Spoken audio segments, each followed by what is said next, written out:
Hello. Welcome back to Comfortably Unconventional with your host, me, Lena Caroline. I am so happy if you are revisiting my podcast or visiting my podcast for the first time. I appreciate it very, very much. I'm gonna dive right into this. I'm recording this episode on a Thursday afternoon, and my podcasts are released every Friday at midnight.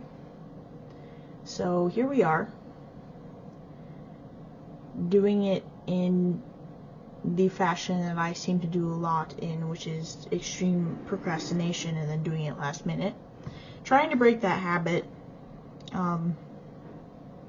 That might be a very good episode topic. I think I could talk a whole hour about procrastination and why it causes so many issues in my life. But to be fair, I usually do record my episodes in advance. And, I have them scheduled for release and all that good stuff. But I did something that I guess I didn't really expect to, and that was I sat down and I recorded a whole episode talking about a subject that maybe I wasn't ready to talk about. It was a sore spot for me, way worse than I had thought previously before I tried recording the episode. Maybe this is something that podcasters kind of commonly run into, where there are some things that you really want to talk about and you feel like could be really helpful to others as well as yourself, but maybe you're not quite ready to talk about it yet. Maybe it's just still a little too raw for you to discuss with other people, or it's something you're still working on. In my case, it's something I guess I'm still working on, and I needed to try and record that podcast episode to realize that I'm not ready to share about it yet. Fortunately, I have been kind of planning this podcast for a really long time, so I have a shit ton of episodes or ideas for episodes. So we're going to talk about something else for this week. And I guess I wanted to talk about relationships today. Primarily toxic relationships. This is also a tough subject for me. But I feel like it might be a little less tough than what I was going to talk about before. I also feel like I've had a lot of experience in this, and it's just something that I can kind of remove myself from a little better, maybe be a little more objective, and maybe give some good insights. The first thing that I think comes to mind a lot of times when you're talking about a toxic relationship is either, I guess, I don't know, like a very, you're kind of like fighting all the time, or things are just looking terrible outwardly all the time. Another version of toxic relationships, and this is one that drives me absolutely nuts, is seeing the way that I don't know. On some platforms, I feel like toxic relationships are romanticized and glorified. But if you enter a toxic relationship that becomes an abusive relationship, it's not funny anymore. It's not cute. I feel like if you do have that, that element where it's not just a toxic relationship where you're having those, like, I don't know, not just like the cute petty fighting, like you are in an actual really intense toxic relationship that's kind of abusive emotionally, verbally, or physically. Seeing it being glorified is absolutely disgusting to you. And I wanted to talk about that because I've kind of been on both sides. You know, I wouldn't say that I openly glorified toxic relationships online, but, you know, I think I would talk a lot about being attracted to toxic partners and how, you know, I was toxic, you know, and then giggle. It wasn't until I was in a toxic relationship that turned abusive that I wasn't giggling anymore. Unfortunately, I feel like, for one, most of my relationships in the past were toxic. And something that I had to come to terms with is that, you know, I think I went many, many years and went through these relationships blaming the people that I was with. Now, there's one thing I want to get straight here. There is no reason for someone to be abusive to you. There's no reason for someone to mistreat you. But there's also no reason for you to mistreat or abuse people back, or in any case. You know, it came to the point where I was like, okay, I was in my last situationship. I was in a situationship, and, you know, he made it pretty damn clear that he didn't want to be in a relationship and he wasn't looking for one. He had just gotten out of a long-term one. He was very honest about that with me. But I had gotten into this cycle where I wanted people who were unavailable to me. I liked putting myself into a situation where I was chasing and wondering and feeling unwanted half the time, because they were very clear about wanting something casual, and I just wanted to make every person I was with fall in love with me. It was attractive to me to take someone that wasn't looking for that, and I had this idea that I was so amazing and so loving and so genuine that I would change their minds. That's not what ended up happening. If you've been in situationships, you know that those boundary lines get very muddy.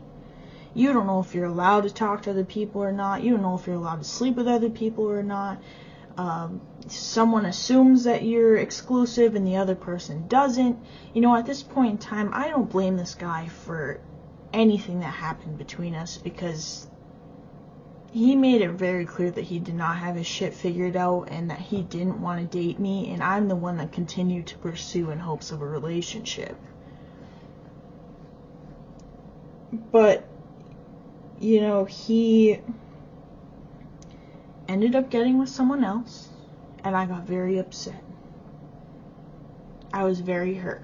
We were friends before, you know, this even happened, and so the friendship ended, and that was probably the most heartbreaking part for me. I felt very betrayed. Everyone knew that he was, like, hooking up with this other person except for me, and I was the last to find out. I was a little older than him, so I felt very humiliated. And yeah, I finally, after that happened, came to this conclusion that I was like, okay, some of the things that have happened to me are not my fault and I didn't deserve them. But there's a pattern that keeps happening here. I keep ending up in either these toxic situationships or these toxic or abusive relationships. Did I say relationships twice? I don't know. I meant situationships and relationships. But there must be an element to this that is me. You know, how much am I contributing to this problem? That thought finally occurred to me when I was 20 years old. And I had been dating since I was about 16. I remember talking to a counselor at one point, and she called me a serial monogamist, which was me. I would just jump from long-term to long-term relationship usually. As soon as one ended, I was ready to commit to a different person, basically. And I never just took time to really be single or find myself.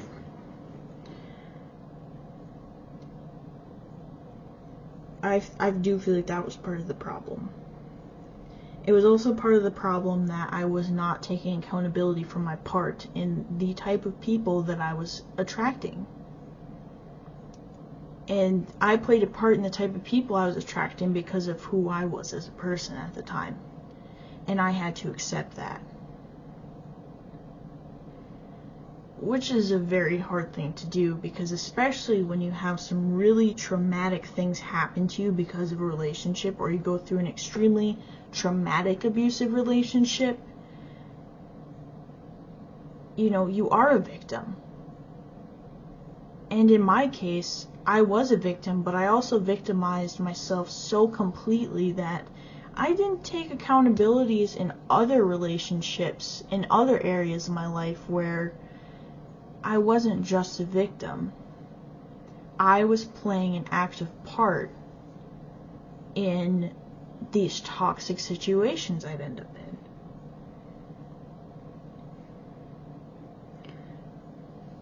It took me a very long time to do that, to accept that. I finally got to the point where I said to myself, you know, I am done with relationships. I am done with situationships.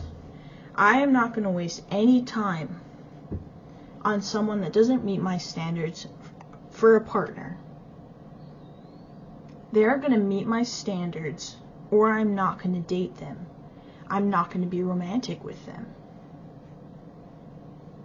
I'm no longer going to spend time trying to date someone who is clearly emotionally unavailable. I'm going to stop doing this to myself. And I got that mindset. It's almost like, you know, I don't think most people want to be alone their entire life, but you almost have to reach a mindset where you are like, okay, if I am alone, that's fine. Reach a rhythm in your life where you are working a job you like, you are visiting places alone that you like, you are filling your time reading your favorite books, listening to your favorite music, engaging in the hobbies that you're passionate about. Do you? I mean, I know it's kind of annoying when people are like, focus on yourself, you gotta focus on yourself. As RuPaul said it, you know, how are you gonna love... Now I can't remember it. Oh, that's embarrassing. I'm sorry I teased that quote there. It totally just slipped my mind. But, you know, basically RuPaul says, in every episode of Drag Race, you can't love someone else if you don't love yourself. And that's true. You know, you see a lot of, like, these kind of like it girls nowadays, like, posting these videos, like, taking myself out on a date, or dating yourself. There's an element of truth to that. Because if you date yourself exactly how you want to be dated, you're almost like physically manifesting that. Like, I feel like you are treating yourself well, so you experience what it's like to be treated well and dated correctly, or how you want to be dated. So then when the next partner comes around, or potential partner comes around, and they're like not doing these things that you want, or they're not meeting your standards, you're like, yeah, no. I also think it's interesting because I think it's really easy to allow yourself to get into situations because of physical attractiveness. This is a very loose term I'm using because I believe everyone's attractive to somebody, right? Everybody has a different perception of what an attractive partner is to them.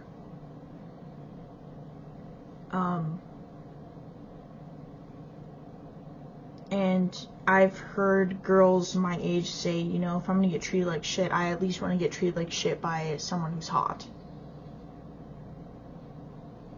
Okay, fair, but I don't really want to be treated like shit at all by anybody. I don't think anybody has the right to treat me like shit.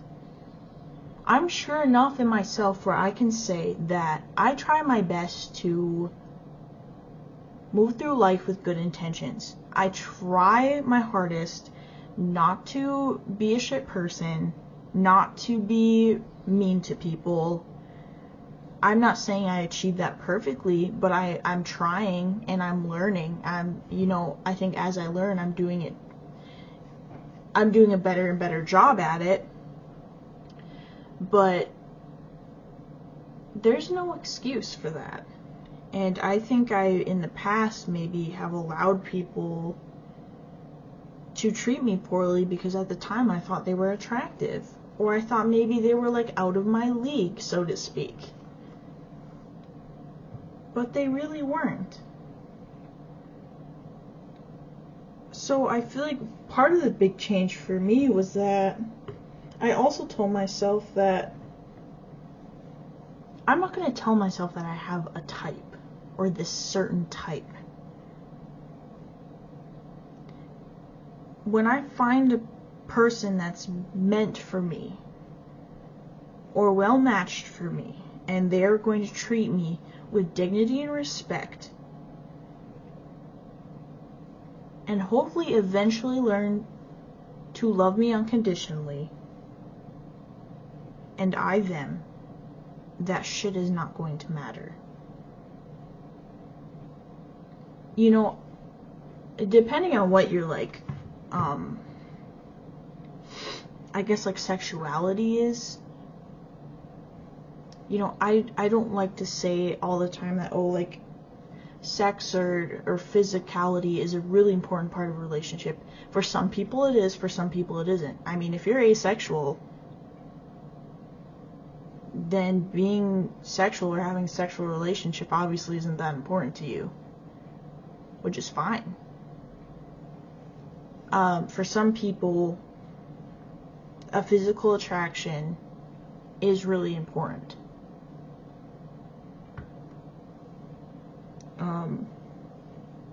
For me, I feel like there has to be some element of physical attraction, but usually for me, I feel like most of my attraction comes from, you know, who you are as a person. I say that, okay, and I know that maybe some of my friends are listening to this and they're laughing because they're like, okay, you have shit taste in men in the past. What do you mean you like people for their personality? Well, I think part of the reason too why maybe I struggled finding healthy relationships is because I'm a little delulu. I'm a little delusional. I'm very imaginative. Sometimes I like to make up scenarios in my head, and I think sometimes I like to make people out to be better people than they are. I think maybe in the past when people have served me what I wanted to see, I refused to look deeper or below the surface because that is what I wanted and what I longed for, and I did not want to believe that there was something a little sinister under the surface going on. You know, to get into toxic and abusive relationships, first of all, this happened to me in the workplace. I heard two people talking, and it was about a situation that happened, and I don't want to divulge too much detail because I really want to be respectful of the situation, but I'm just going to say that there was a toxic relationship that they were talking about, and it really escalated to an extreme physical situation, and the aggressor ended up killing the victim. Very sad situation. And the two people talking or discussing the situation said, I don't understand how someone could ever put themselves in that position. I hate that. I hate that because I know for a fact that I am a very observant person, for one. I'm very observant. I would even push it to say that I am more observant than the average person. I am, especially as I've gotten older, a quiet observer. I'm very keen to body language. I'm very keen to emotional changes. But yet I have been in an abusive relationship before. And I want to talk about this so that maybe if you're one of those people that are saying, how do these people end up in these situations? I am telling you this as an education point and as a caution point, because I used to be one of those people, okay? And then I ended up in that situation myself, because I thought it happened to everyone else except for me, because I was too smart and observant and empathetic and emotional for that to happen to me. No one was going to get the emotional upper hand on me. But it happened. And it happened from someone that did not have nearly better grades than me, or maybe even higher EQ than me. When you end up in an abusive relationship, it's a slow burn. And I don't understand fully the aggressor side of it. I don't know if they are actually consciously doing what they're doing, or if it's subconscious. An almost predatory natural instinct for them. I've never understood that mindset. I don't know if I ever will. But I'll tell you how it happened on my side of it. The first thing that these people will do, the aggressor, is they will be very agreeable. Okay? Seemingly laid back, maybe a little nonchalant. Not the person that you'd necessarily expect to have a bad temper or to be manipulative. These these people will seemingly have a lot of similar personality traits or morals or interests as you. It is very hard to tell the difference between when someone actually has similarities to you or they're just mirroring your personality. If you're unaware of mirroring, especially, or this type of person, it'll just seem like they have everything in common with you.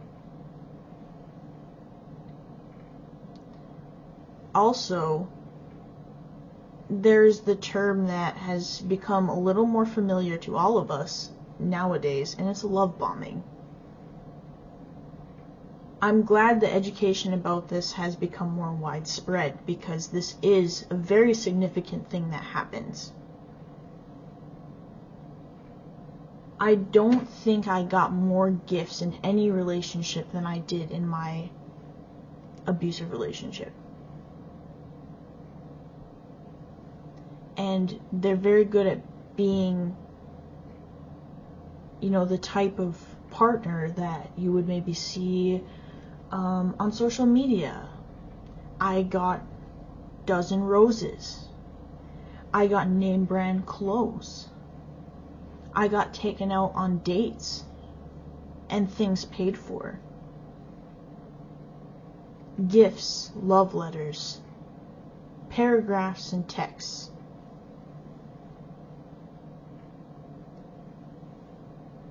And this is a kind of entrapment that's really scary, especially for someone who is looking for something genuine or is very genuine, because maybe you're not exactly even super attracted to this person physically, but you're like, wow, they're treating me so well. And we have so much in common. I would say there's no one that feels more like a soulmate than the beginnings of your relationship with an abusive partner. It is so frightening. And it is so jarring to think back about the feelings and the thoughts that I was having in the beginning stages of my relationship with my abusive partner. I was totally unaware. I was happy. At the time,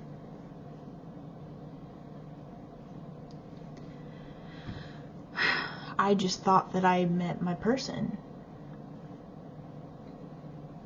Yeah, maybe they weren't exactly my exact idea of my, ideal type. But personality-wise, they just kept hitting it on the head over and over again.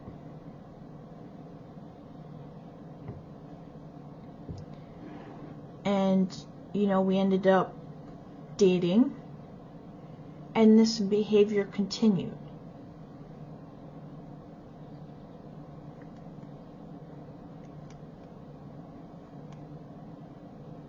I know that my partner seemed very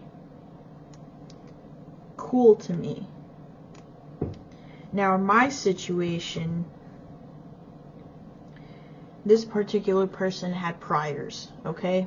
They had allegations. They had prior situations where they had been accused of abuse. They had been arrested multiple times for violence. So the next thing that got served to me was the I've changed. Abusive partners, and dare I say narcissistic partners, are very good at serving you bullshit stories that are very believable. There might not be much that they're good at. Maybe they're not that book smart, but they can weave lies like nothing you've ever seen. I mean, the way they can look you in the eyes and spin you a story.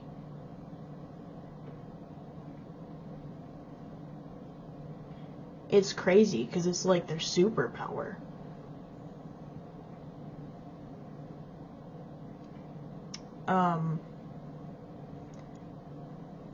So maybe they'll admit to something that they did, but they'll tell you a little different story. They just twist it just enough to make it still believable, but to kind of tilt things in their favor so you see it a different way. Like, yes, I did this, but it was because they did this to me. And they maybe seem very genuinely sorry for it, or you know, they spin you a bunch of shit about how they're in therapy now, or how they're on medications now, that kind of make you just want to give them the benefit of the doubt.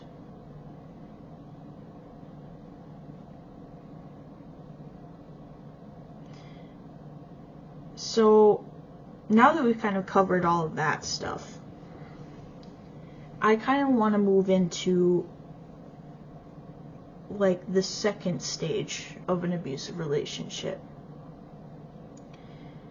What I feel like starts to happen, and I would, if, from my experience and what I've seen with other people, this behavior kind of starts to unfold a little bit around 6 months. I feel like, especially with a narcissist or an abusive partner, they can only keep up the act for so long. And then stuff starts to kind of seep into the relationship that makes you feel bad. That makes you start to question things, that makes you start to wonder, and problems begin to arise. I would say that my abuse relationship was picture perfect for almost 4 months straight. Nothing really too bad happened. Well, I would say the first red flag was that my parents didn't like him. This is a hard one, especially if you are a teenager, or maybe you're just new into your adulthood and you're kind of maybe staying with your parents sometimes when you're not going to college. They, you know, not every parent situation is good. Maybe you have a rough relationship with your parents. But you have to remember something about your parents. As much as they can irritate you, and as much as maybe you don't agree with them on certain things, they've been around the block a few times. There's a lot of stuff I don't agree with my parents on, but when they warn me about people, I tend to at least,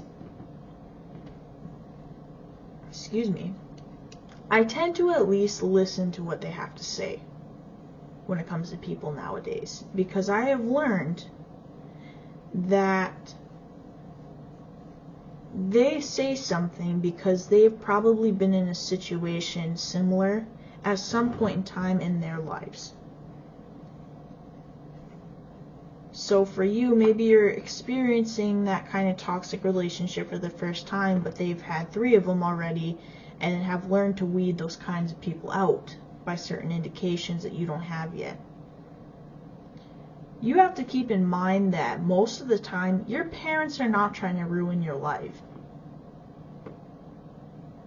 Your parents probably love you and probably don't want to see you get hurt. And if they get serious about trying to, kind of get you out of a relationship or convince you to stop dating someone, there's a good reason for it most of the time.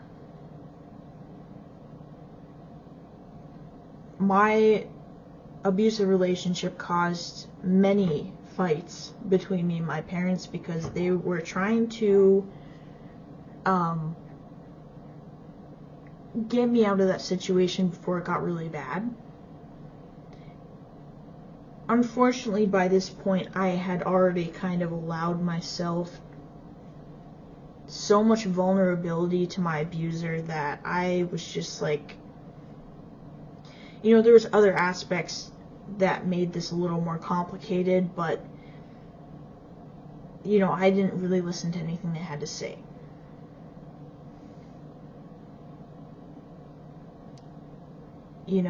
My dad's a pretty laid-back guy. Usually you have to do something for him to dislike you.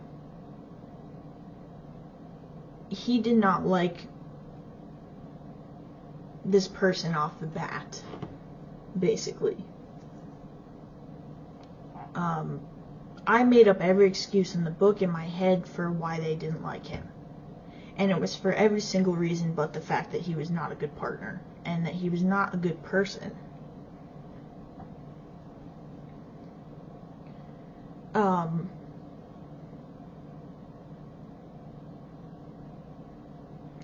I would say that it was around this time that, the 6-month mark, where things started to really, the shit started to hit the fan a little bit. The fighting started. Now, I'm not going to sit here and say that I was like some perfect partner, okay? I had a lot of my own shit going on. But at the same time, I do understand and recognize that when I did make a point, or when maybe I was picking up on something that wasn't good, or that was very toxic or abusive, like emotional manipulation or gaslighting,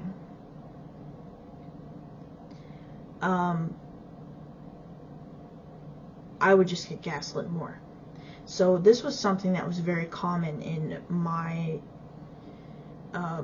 toxic, abusive relationship during fights. So my partner would say something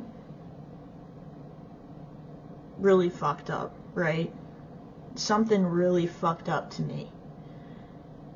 Something that was verbal or emotional abuse.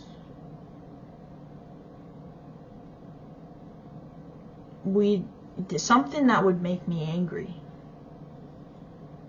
Something that really set me off. It would cause a very emotional response because it was really fucked up for them to say.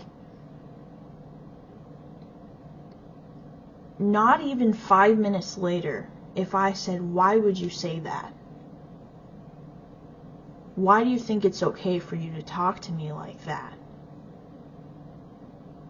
My partner would go, "What are you talking about? I didn't say that."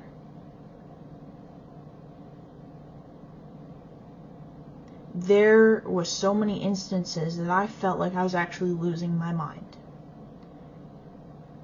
Like I actually thought that I was losing my mind because he would claim that he never said what I was talking about. That at the time, I didn't realize it, but that was, gaslighting. He was gaslighting me, and to the point where he had me questioning my own credibility.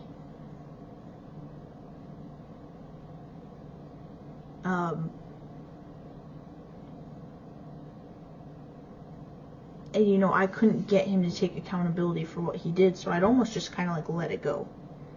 Because I was like, this isn't worth arguing about. I actually thought at different times and points, just to avoid admitting to myself that he was just an abusive partner, I would even sometimes like think to myself, like, does he have a memory issue? Like, does he genuinely forget things? He was so good at acting like he didn't know what I was talking about that he actually made me question if there was something medical going on with him. And not medical as in psychological or behavioral, I mean actually something physically wrong.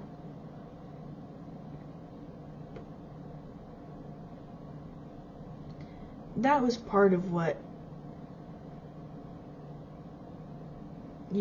started to happen. And I think maybe I may have talked about this before. I can't remember. But when you're in these types of situations, they are very much like drugs or anything else that you may be addicted to. The lows are low and the highs are high. So when you're in an abusive relationship, the lows and the fighting and the manipulation and the abuse make you feel like you literally want to die. But when it gets better and you make up, the connection feels very powerful and strong. The passion is very intense.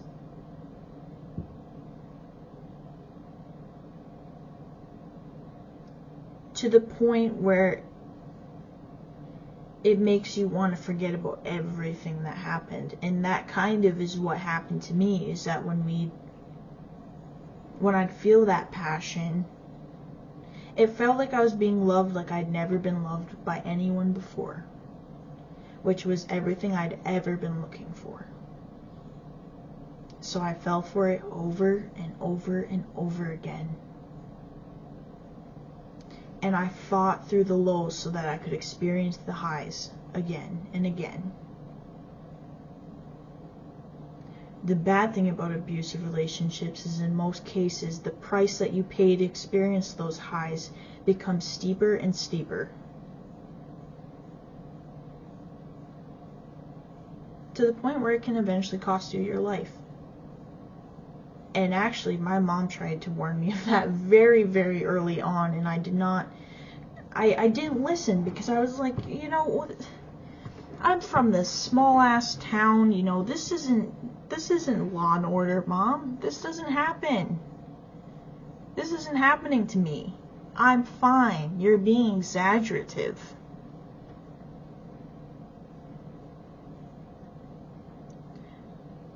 I would say then you move on to a third stage in an abusive relationship where things, they start to escalate, okay? I would say at this stage, you start to feel those first feelings of fear towards your partner. They are getting violent, not towards you yet, but they're getting violent. So this might include punching walls, throwing objects, not hurting you, but physically restraining you. This was a big one for me. This one made me feel like I wanted to go insane. This one almost pushed me to, and this is very hard to admit, but this one actually almost pushed me to be physical at a couple points in times, because I would get very overwhelmed by everything that was happening. I was being gaslit, I was being screamed at, and I'd be like, just let me walk away.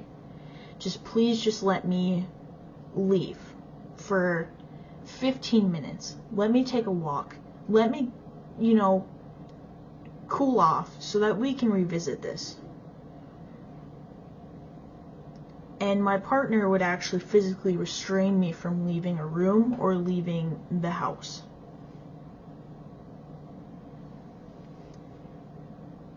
This was standing in front of the door, locking it, or, holding me away from the door. This scared me, but also made me feel extreme anger.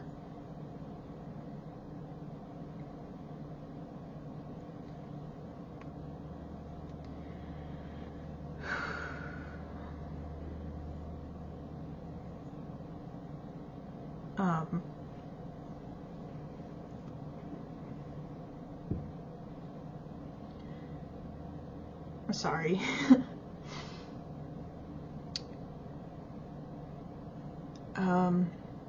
And it starts to, the screaming was intense. There was actually a point in time where my mom had stopped in to visit my partner's house while we were there. She walked in and heard him screaming at me upstairs.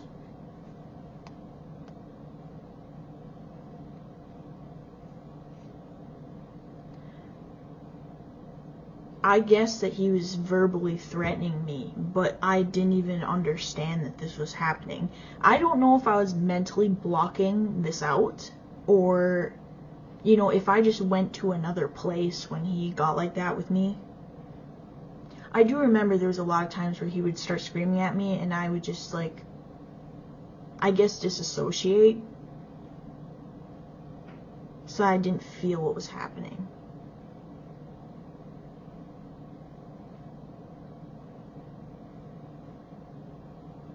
This was the point where I started to feel like maybe something was going on with him mentally. This was the point where if I did get out of the house to try and leave, or if we got into a bit of a tiff or argument before I had to go somewhere, I missed family gatherings because he would not let me leave. Because he would get in my car or jump in front of my car. He jumped on top of my car one time when I was trying to leave. It's when I noticed that he was starting to bring out a side to me that I had never thought was there. A dark, dark side of me where, you know, I never wanted to hurt anybody, but it's just like, I was so sick and tired of what was happening. It was exhausting. It was to the point where I was starting to have to walk on eggshells, and I couldn't disagree with him, or, you know, I'd have to feel out if maybe he was in a mood. Because if he was in a mood, it was a hairline trigger. Anything I said could set him off. And it was scary, and it was starting to get scary.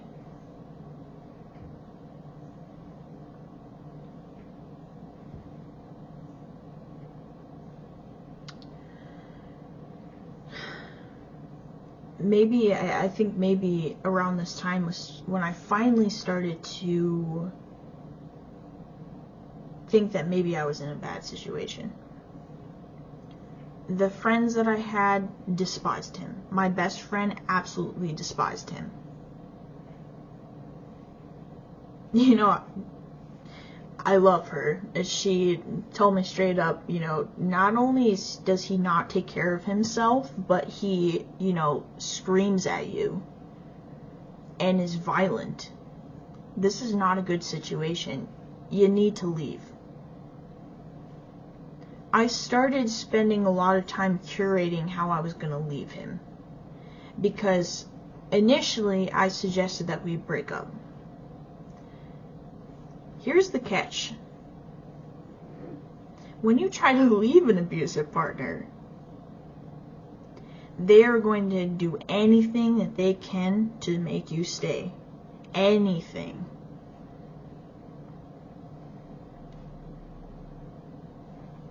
The popular one is obviously he threatened suicide. The thing that scared me is that he acted so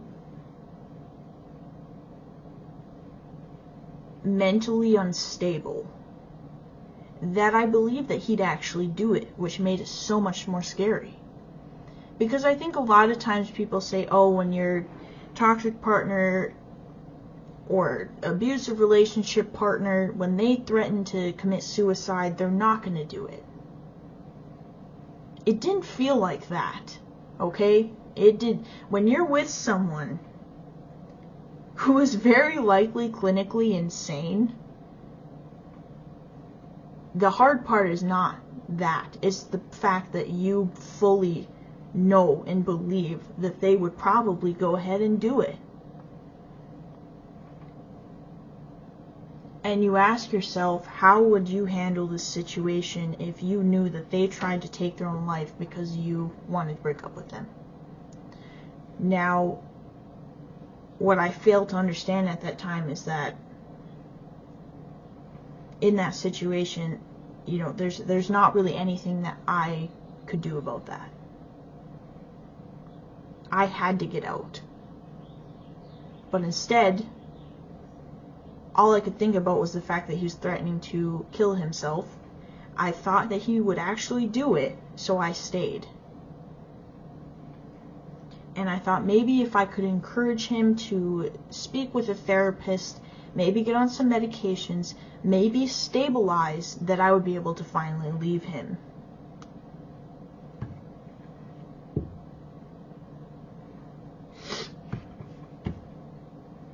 And then I would say we entered the fourth stage where things got physical.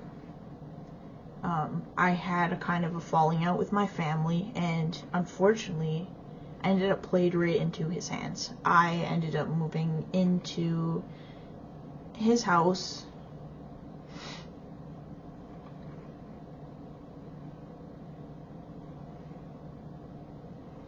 And this was the point where things started getting thrown at me, when physical things started happening. I got hit. And this came in different forms. You know, I don't really want to delve too deep into this because this is one section of this conversation that I don't really feel like I can talk about. But your partner, your romantic partner, or your lover, and do not forget about this, can be sexually abusive.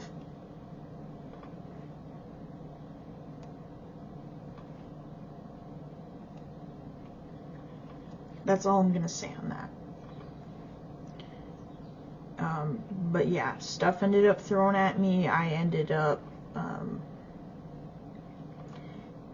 getting shoved and my head smacking into a wall. Things were really starting to heat up. It seemed like he was acting more and more sporadic or desperate to keep me near. I ended up getting my own apartment with my best friend, and I started to experience independence again, and it kind of started making me feel pretty fed up with his bullshit. I wasn't really feeling so in love anymore.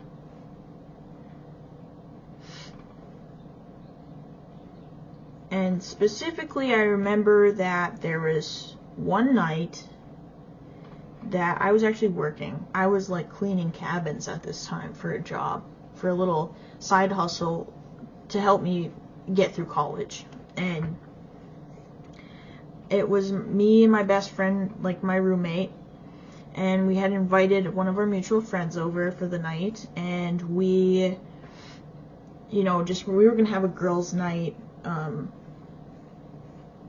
I think I was in a really weird spot with him where I was like kind of trying to break up with him, but I was like taking that process really slowly because I didn't want him to like hurt himself. I was kind of like slowly cutting him off.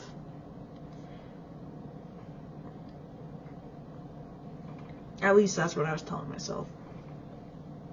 But anyway, we had this friend over. We were gonna have some drinks. I was just finishing up my shift, and he was texting me and I was texting him back, and he's asking the what are we question. I was being pretty dodgy, to be honest, but I was very scared to be straightforward because I didn't know what was going to happen, and basically everything that I feared ended up happening anyway, because I finally snapped. So he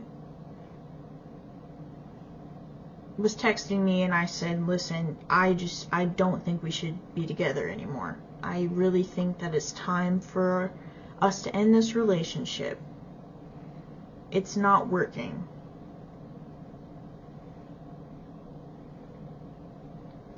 And honestly, I was truthful because I said it's not because I don't care about you, because I do. And I did. I really did.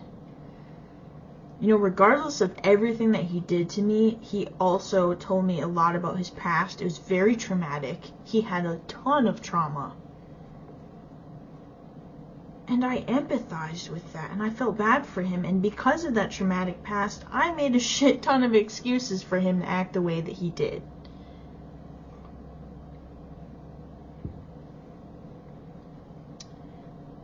And he called me.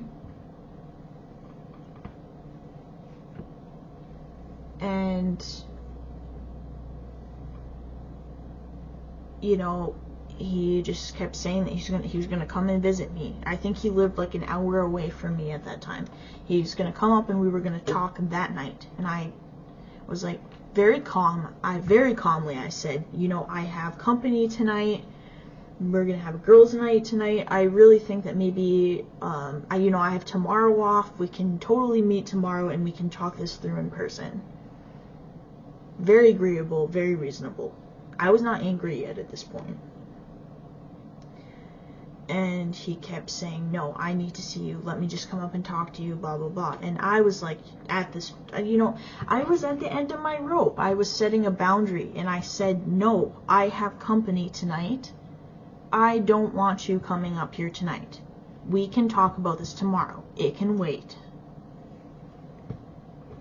And I remember thinking to myself, if he has any respect for me, he will wait. And I think I might have even told him that at this point. I was like, if you have a shred of respect for me, you will respect the boundary I'm laying down right now. I'm asking for 24 hours. And he kept pushing, and I did snap, and I did yell.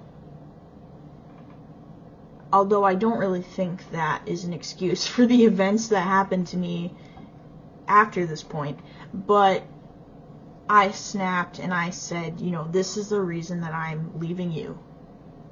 Because I set boundary after boundary and you walk all over me every single fucking time. And I remember he exploded. And his voice was unrecognizable as he screamed at me through the phone. I wanted to make note of this during this episode as well, that you will notice physical changes in an abusive partner as well. Voice changes. And their eyes. I'm so surprised that no one ever talks about this. It will look like you're looking into the eyes of a different person, someone who hates you. Their eyes will be filled with hatred and anger. It will seem like you are looking and talking to someone else. I mean,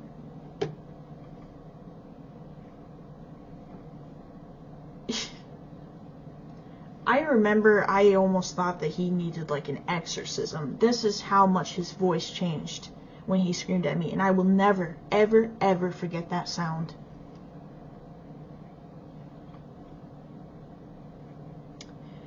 And sure enough, I won't go into too much more detail beyond this point, but I will say that he ended up arrested with a loaded gun in his car.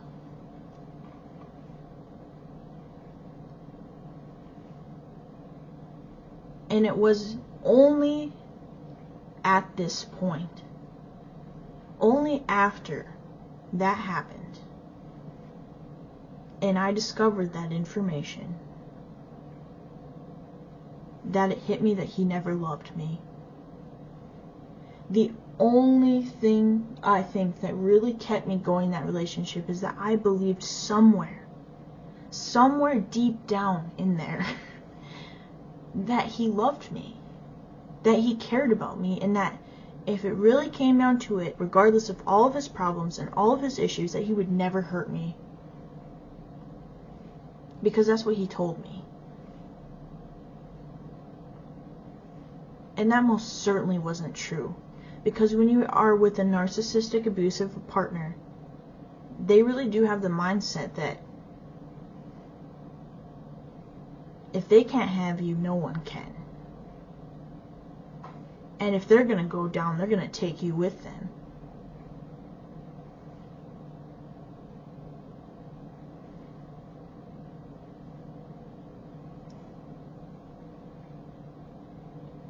you know? And I really wanted to go through this. Not only did it feel good for me to kind of trauma dump, but I wanted to talk about this experience I had because I never thought it would be me. I never thought it would be me.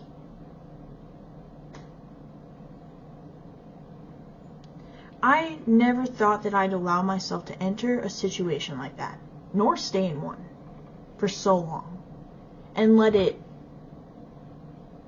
get to that point.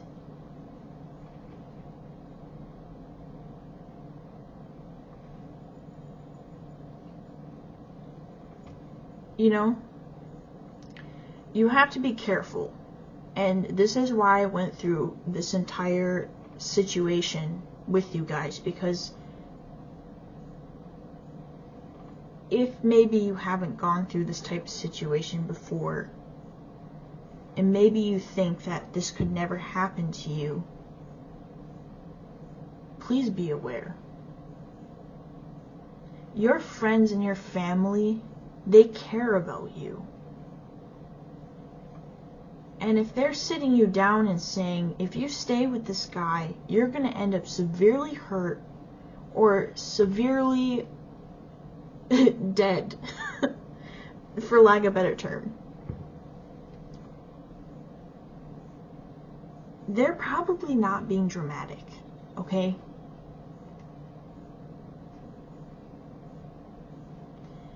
If your partner is actively trying to turn you against the people in your life that are important to you, your family, your friends, particularly the people you're close to in your life that your abusive partner knows doesn't like them. You know, maybe this was a big one with mine, is that he would tell me rumors that he had heard. These rumors, and he you know, didn't know where they started from, couldn't remember who he heard them from, but you know, he'd say, you know, I heard your best friend said this about you.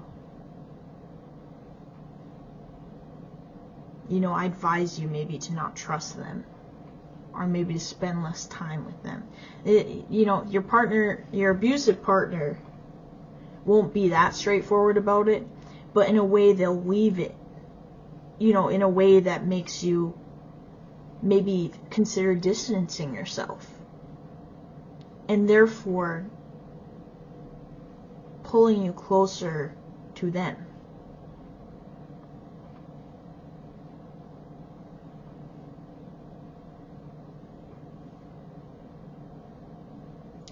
I also want to talk about this because I did a lot of research after this happened to me, because one, I wanted to be validated. Because after going through years or months of being gaslit and lied to and manipulated, you sit back and you're like, was I abused? Was I in an abusive relationship? Was I? Or am I being dramatic? You kind of, I don't know if other people have had this experience, but I was almost in like this like pendulum state for a very long time, where I thought maybe I was being over dramatic.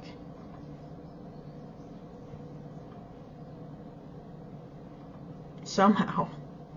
I mean, I don't know how I thought that, but you know, I did. But 70% of abuse victims will return to their abusers.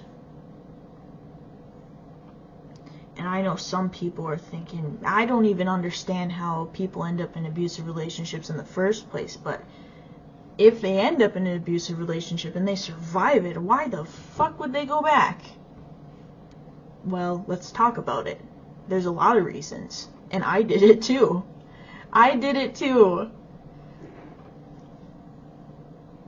You think that someone might have to be like a total dumbass to do something like that, but you don't. You don't. Because you're a victim of emotional manipulation to the highest degree. And gaslighting.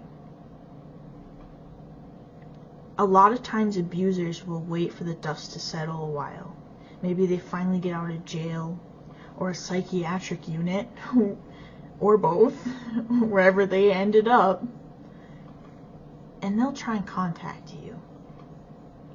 This part is tough because they will be so apologetic. They will take accountability for everything that they did, and they're going to therapy now, and they're finally on some medications, and they're very stable, and they've got a good job now, and they're changed. And then the cycle begins again.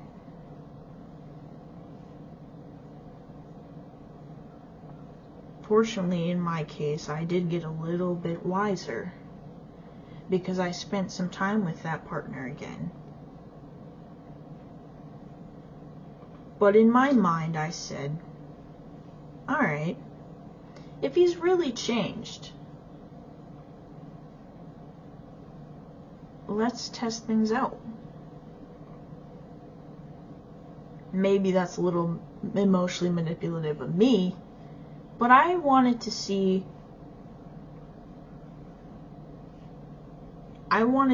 because some part of me, even though I went back, didn't trust him the way I had before.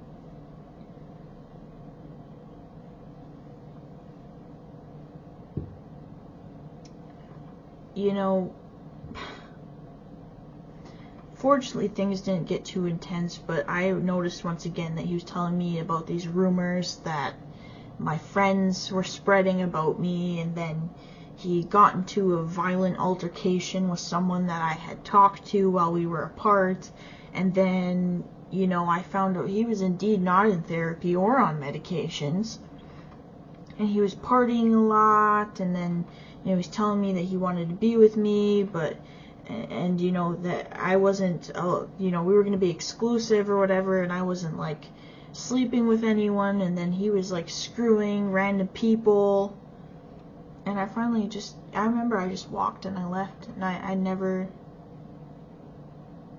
talked to him again. Fortunately, he didn't try and come after me that second time.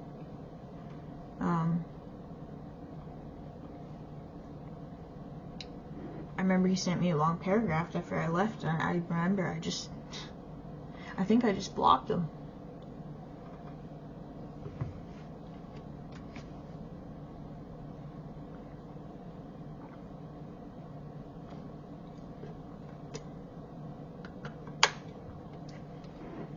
And the after effects of being with an abusive partner is tough too. Especially if you live in a small area like I did. My abusive partner, my ex, was he liked to party. A lot of people knew him, and in my area where I grew up, maybe some of you can relate to this. There's people that don't give a fuck about morals. They will go anywhere that they can get alcohol or drugs. And it doesn't matter what that person did. They will go anywhere that they can get into a party.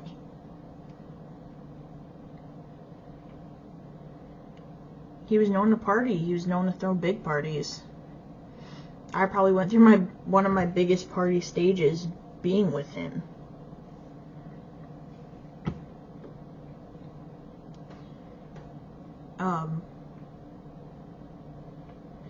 I don't know, I remember that people kind of had an idea of what happened between me and him, and it was on the police scanner, and it was kind of like public knowledge, and there's a lot of people that didn't treat him any different. I remember how much that bothered me for such a long time. Because you think that once someone, like, literally tries to, you know, hurt someone or kill someone, that they're gonna, if they don't end up in jail, which he did not, they're going to at least be kind of isolated. That people aren't going to want to be around them.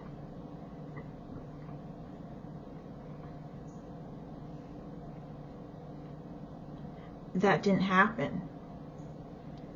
And he even ended up getting with a couple of my acquaintances that had known about the situation, which I was very angry about too for a very long time, which I'm sure is exactly what he wanted, but I had to tell myself this is only to get a reaction from me.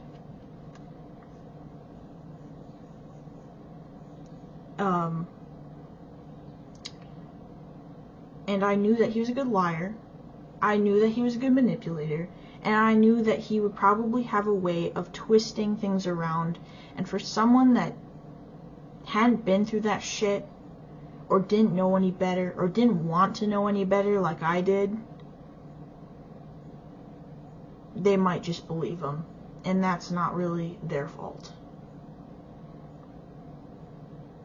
I had a very hard time accepting that he wasn't excluded from the general population for what he did to me. That life just went on. And, you know, he started dating one of my acquaintances that actually, you know, in air quotes, was a support for me during the time of what he did.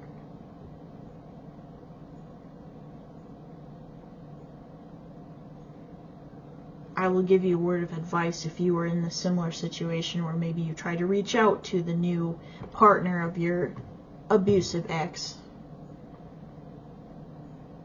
It is most likely useless because they're in a situation that you were in. And there's this mindset, and I don't know if this goes, you know, I would guess it's not a gender specific thing. But you almost have this idea that when you're with an abusive partner and you are the victim, especially an abusive partner that tells you all about their trauma and all about their mistreatments of their life,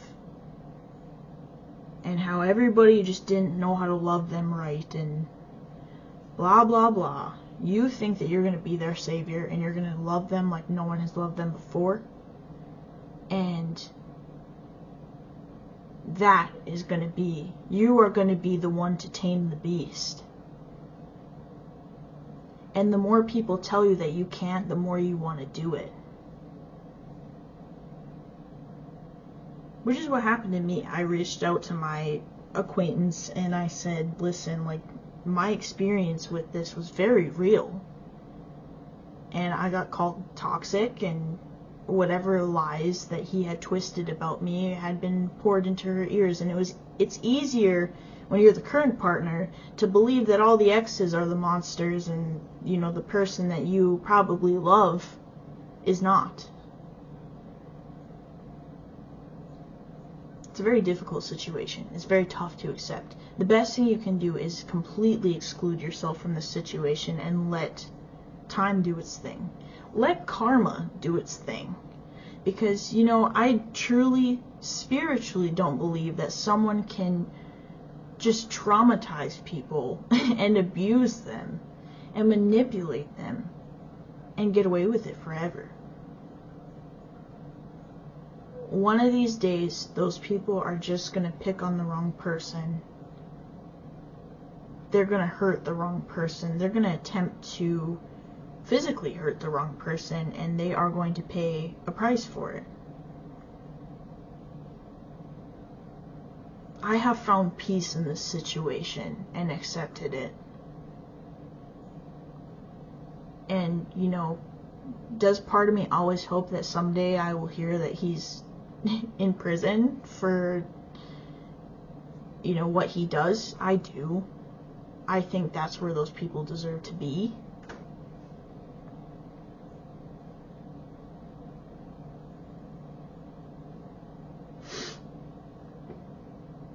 So, you know, I also want to say this too. Do not think that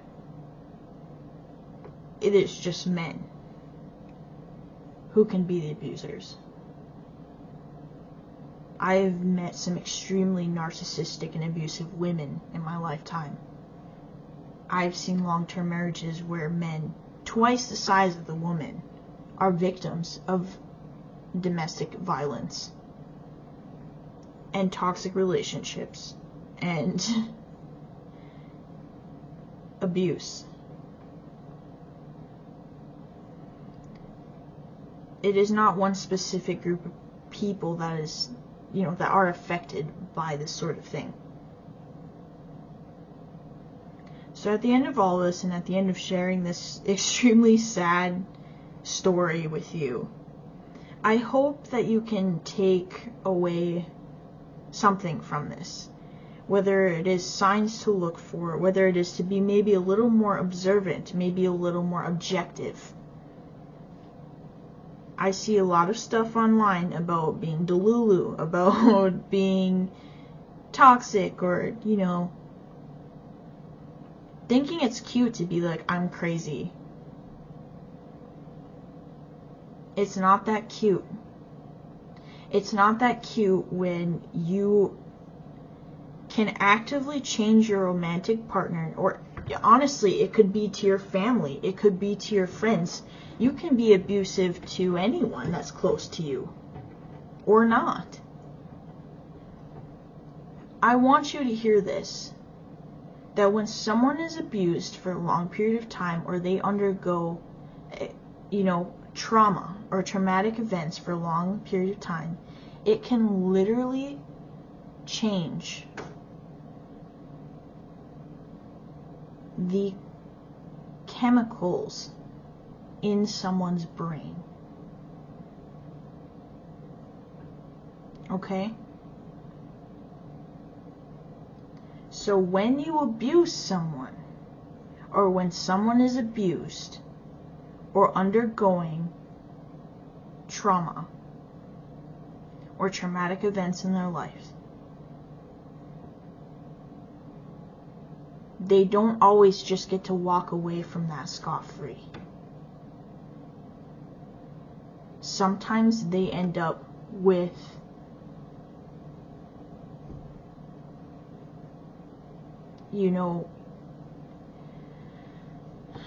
issues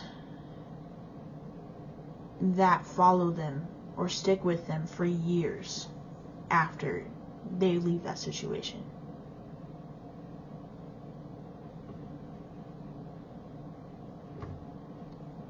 You can literally change someone's life by how you choose to treat them.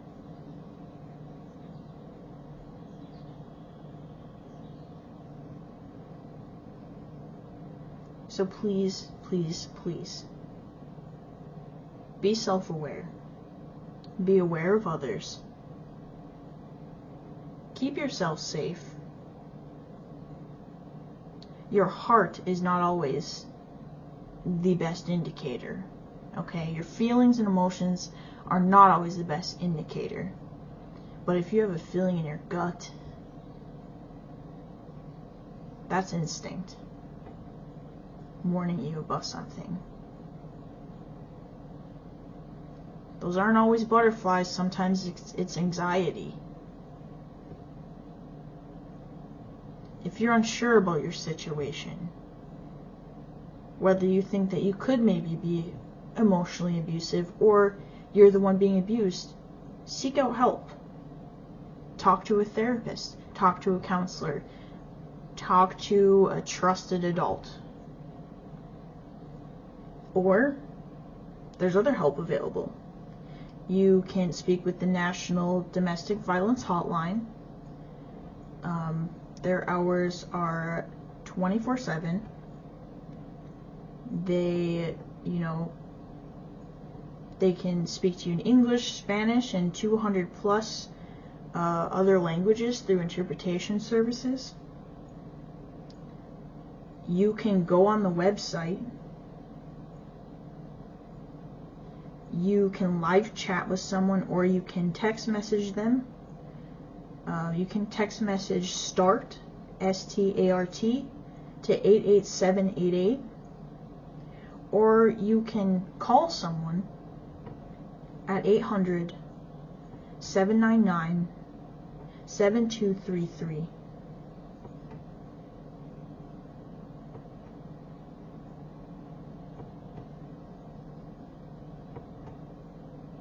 Do not wait. Do not wait for things to get better. Seek help. If you believe that you are in a dangerous situation, call 911. Or whatever your emergency phone number is for your area. Because sometimes it is a matter of life and death. Sometimes things are like Law and Order, unfortunately.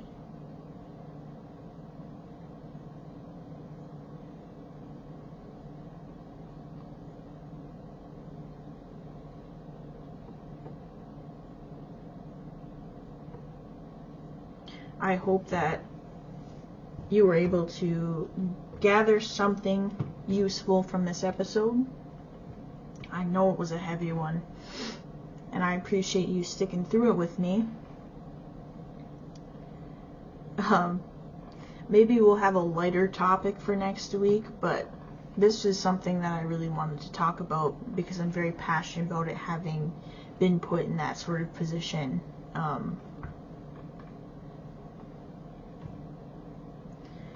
Please remember to be kind to people, to be empathetic to people. You never know what situation they can be in. You can never guess what they're going through.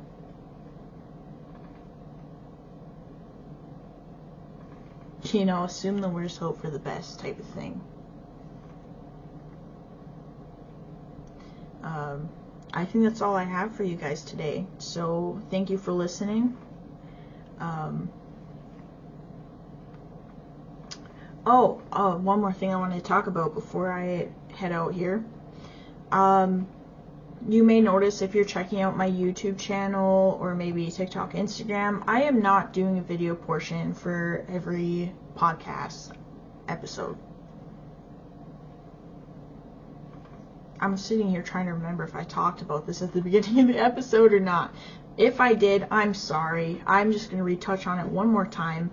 I am not going to be recording video portions for every single episode anymore. The editing, the videos on top of trying to sort out the whole audio situation, it's a lot for one person. So I'm just going to kind of do what I can do here. Some episodes might have a video portion, some episodes might not. I'm probably just going to put, still upload the audio to YouTube, just so it can be listened to there, but there might not be necessarily like a visual portion to every single episode. It'll just kind of depend on how I feel, what I want to do. I feel like sometimes I was trying to do it and I thought maybe sometimes I was a little too wrapped up in like what I looked like and what I was going to wear, whatever. Sometimes I just want to like chill and not care about any of that and just record the episode. That being said, though, you can still follow my Instagram at Comfortably Unconventional. If there is something you'd like for me to discuss, or maybe you have comments on past episodes, you can definitely shoot me a DM on there. I am on TikTok and I will be posting clips from time to time on there at Comfy Unconventional Pod. And of course, you can find me on YouTube at Comfortably Unconventional. And I am on Apple Pod, Spotify, just about anywhere that you can find a podcast. I should be there. If you enjoy this podcast, I would really appreciate it if you gave it a rating, hopefully 5 stars. I hope I'm serving some quality content to you guys, and yeah, I think that's it. So thank you for checking in. I appreciate all of you who take the time to listen to me and learn and grow with me here. And I will see you next time.